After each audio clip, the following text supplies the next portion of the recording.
Luther King Jr. delivered the annual Ware Lecture at the General Assembly of the Unitarian Universalist Association. That's an annual lecture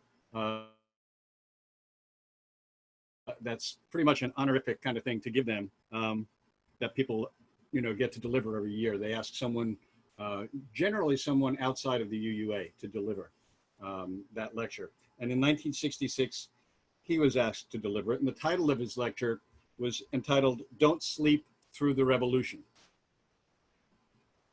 Near the end of the lecture, as he did in a lot of his speeches, he asked people, he exhorted the listeners to hew out of the mountain of despair a stone of hope. Hew out of the mountain of despair a stone of hope.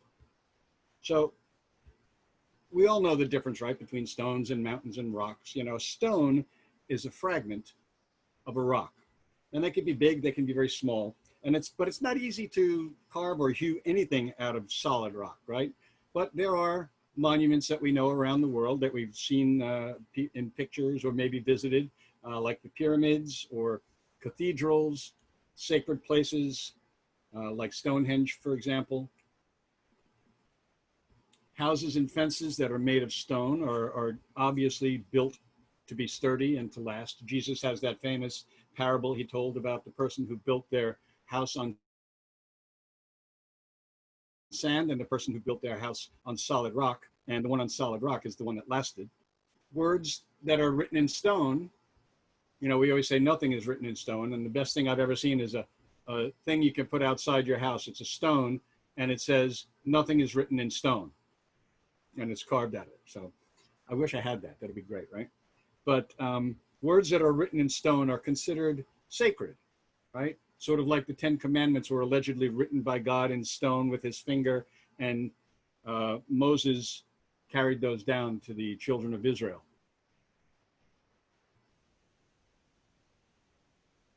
And generally, large stones take a lot of people to move, right? You can't do it by yourself. That's why we're still amazed at how the pyramids were built. So today I want to revisit a little bit that topic of stones and draw on the work of the theologian James Luther Adams, whose reading I read a little while ago. Now, he was a Unitarian parish minister. He was a social activist. He was an editor. He was an author. He was a professor at Divinity School. Actually, at a few divinity schools. He was a translator of German theologians. He was a brilliant, brilliant man. He was also the most important Unitarian theologian of the 20th century. He believed in what he called the free church, as I read about, and that it has special value when it brings together people of all ages and all social strata and all different abilities and occupations and gifts. Because when you do that, those people together can address a broad area of human concerns. As a theologian, one of his most widely known contributions is something that you might be familiar with. It was his idea of the 5 smooth stones of liberal religion. And I think I spoke about this a few years ago. And it's an essay, a short essay in a book. It's found in his essay, rather, called "The Guiding Principles for Free Faith." And he took his idea of those 5 smooth stones from the story of David and Goliath that's found in the Hebrew Scriptures in the book of 1 Samuel. And you all know that story, right? The brief story. But let me give you my version of it and how David made his mark on history.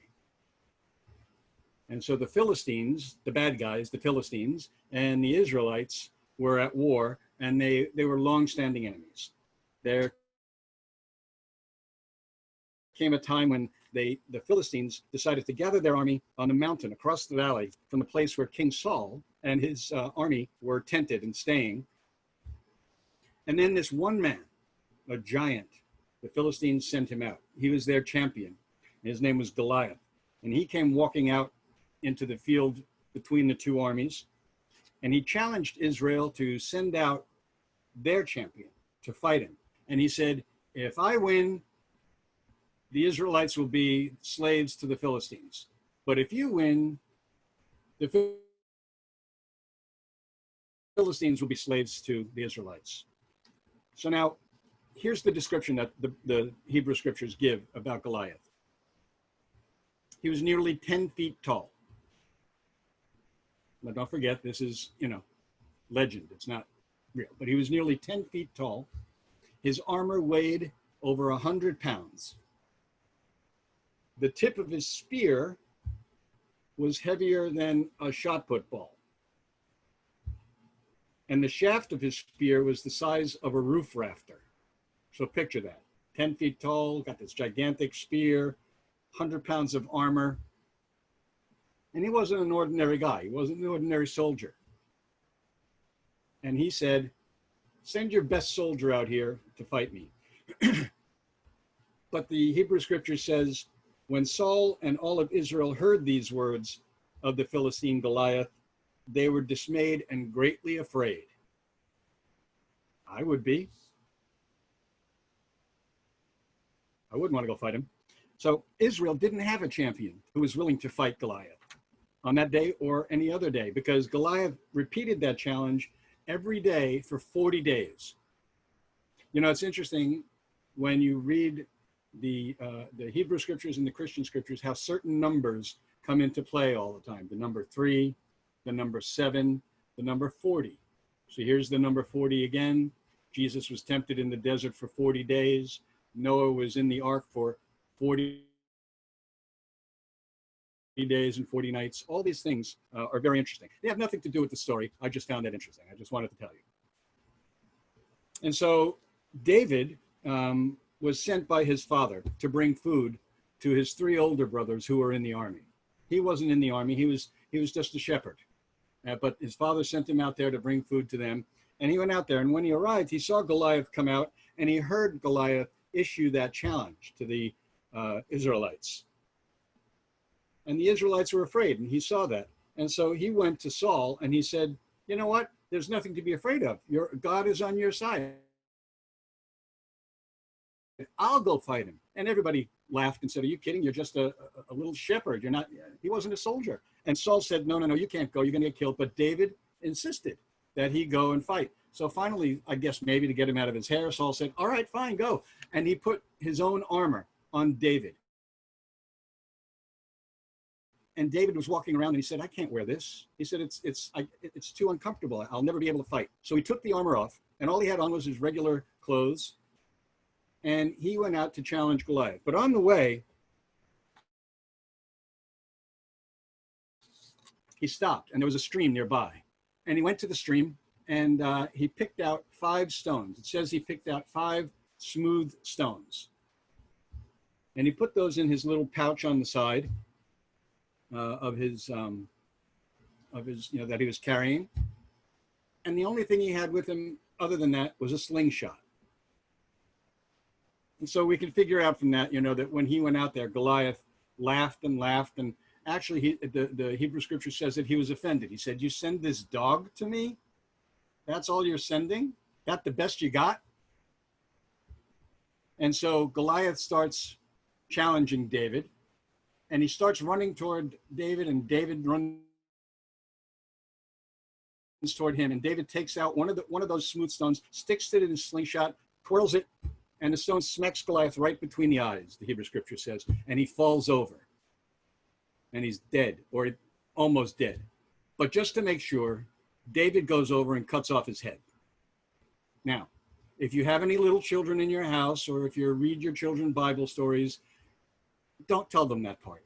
It's really not, very pleasant for little children to hear that. Just say he won the fight. And so he claimed victory for Israel. And we know the story of David after that. He becomes the king of Israel. And all of us, at some time or another, right? We face giants in our life. It happens all the time. That's that dukkha. It's either dukkha, the bumpy road, or it's the giant standing in our way that wants to fight, right? We all face those giants. Giants that cause fear, cause trembling like Goliath did to the Israelites. Giants that cause anger and outrage, and giants that cause pain and suffering.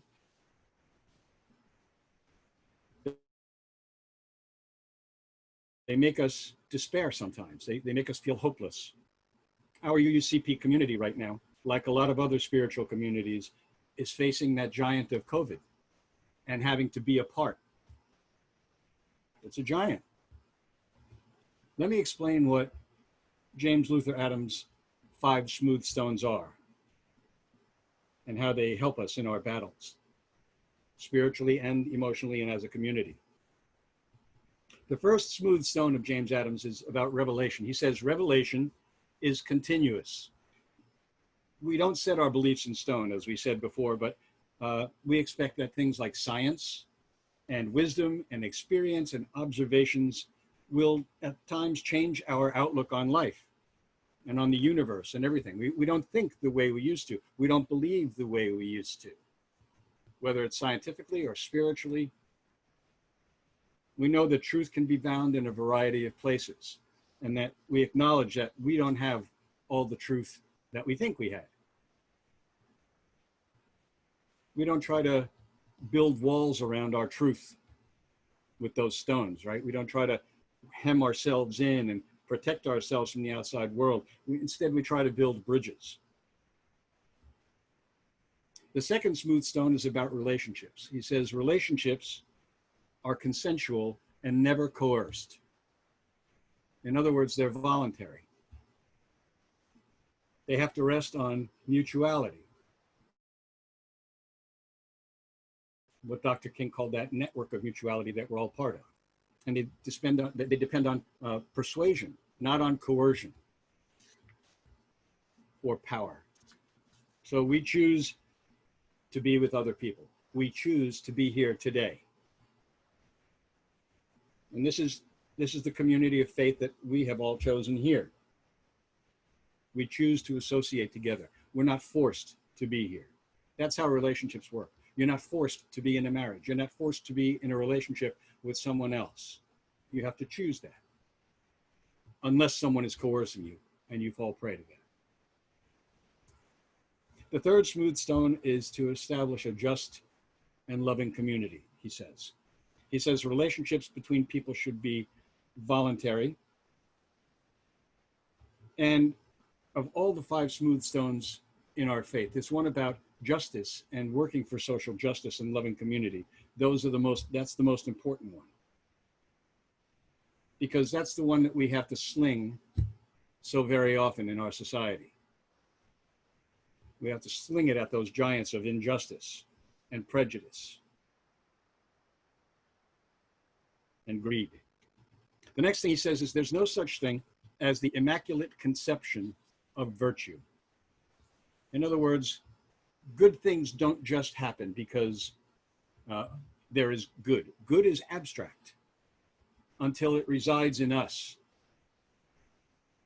Maybe a good parent, a good teacher, a good legislator. And once we recognize that, then we have to take action. There's no immaculate conception of good. And the next one, the 5th one, he says, is that we have resources. Resources are available that are both divine and human, that can help bring about the change that we want. So no matter what our conception of the divine is, of a God out there, or just, as I always call it, that in which we live and move and have our being, you can call it the Tao, you can call it the force, whatever that may be, you can call it humanity.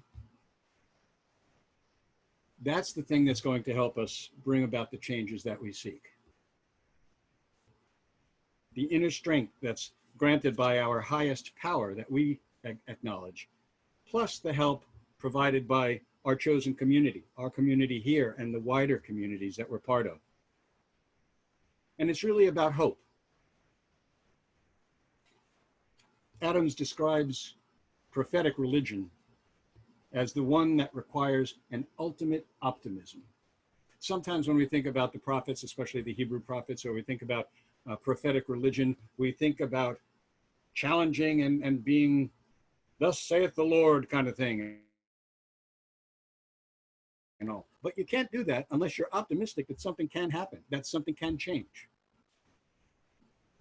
Adams says that the affirmative answer a prophetic religion, which may be heard in the very midst of the doom that threatens like thunder, is that history is a struggle in dead earnest between justice and injustice, looking towards the ultimate victory and the promise and fulfillment of grace. Anyone who does not enter into that struggle, he says, with the affirmation of love and beauty misses the mark and thwarts creation as well as self-creation. In other words, you can't do this work if it's just based on anger. You can't do this work if it's just based on defeating, even though the title of the sermon is Defeating Goliath. There has to be love involved. So all of these smooth stones combined reveal our liberal religious faith's approach to religion, that religion continues to unfold even in our lifetime. Revelation, rather, continues to unfold, that we are free to form healthy relationships, that we're called to build a just and loving community, and that hard work can be done by human hands to make a positive difference. And finally, that there are resources, divine and human, that help us. History struggles, right, between justice and injustice. Every time we see a new oppression happening and it's brought to our attention, we struggle to understand how it impacts ourselves and others, and much later to figure out how to work for justice, to draw the circle wider, the circle of justice wider. The ancient Hebrews used to use uncut stones. They used uncut stones as the altar, as the foundation for the sacrifices they were making, particularly when they were in the desert and the tabernacle was being built, that portable kind of temple. They used uncut stones. And then there's Martin Luther King's uncut stone that he talked about, that we hew the stone of hope out of the mountain of despair. And James Luther Adams' 5 small stones. And all of these form this symbolic altar for us as we work to achieve justice in the world today. You know, as I reread Adams' essay, and it's a great essay. You can find it on I think you can find it on the Unitarian Universalist Association website.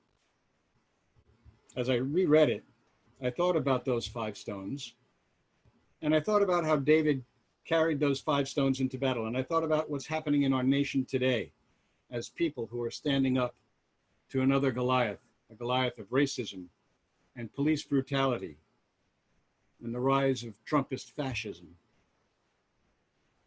Goliath had that massive spear and the armor, and David, all he had was a pouch, a slingshot, and 5 smooth stones. The military thugs, if they are from the military, in Portland and other places around the country, they have guns, and they have tear gas, and they have flash bombs, and they have pepper spray, and they have military grade uniforms to protect them. Those protesters in Portland, I think about the moms who are standing there and the dads who came there and the vets. All they have are signs, and they have songs that they sing and chants that they do, and they have spirit, and they also have leaf blowers, which made sense to me. If tear gas is there, you can blow it away with the leaf blower. And they're still protesting and fighting. I often wondered why David chose 5 smooth stones, and in thinking about it, I realized, because they have less resistance, perhaps. They go through the air faster. It's like if you've ever skipped stones on a lake. You can't skip one that's all different shapes, right? It has to be small, and it has to be smooth, and it skips. There's no resistance. And so if those stones that he had are representative of what's at the foundation of our faith today, then it makes sense to me to think that these stones are ones that stood the test of time. You ever see a rock tumbler that smooths out the stones?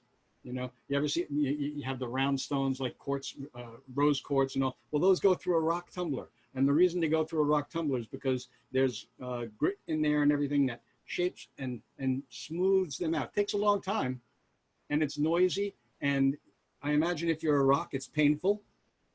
I don't know.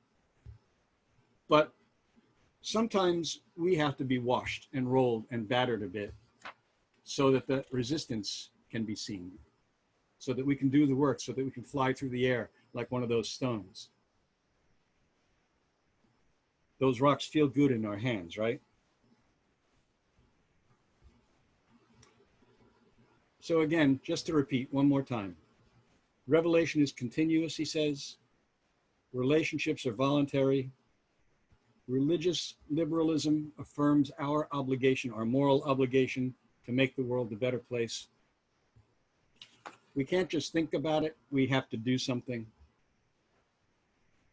And it holds that resources, divine and human, are there at our disposal. That should make us take confidence in the work we do and what we say to people and how we act in the world. Every generation has a time that they're called. You know, we talk about the greatest generation from World War II. I think that every generation has a time when it is called to be the greatest. And I think this is our time. Maybe some of us thought our time was back in the 60s or the 70s, but I think this is our time even more. We're living in very difficult times.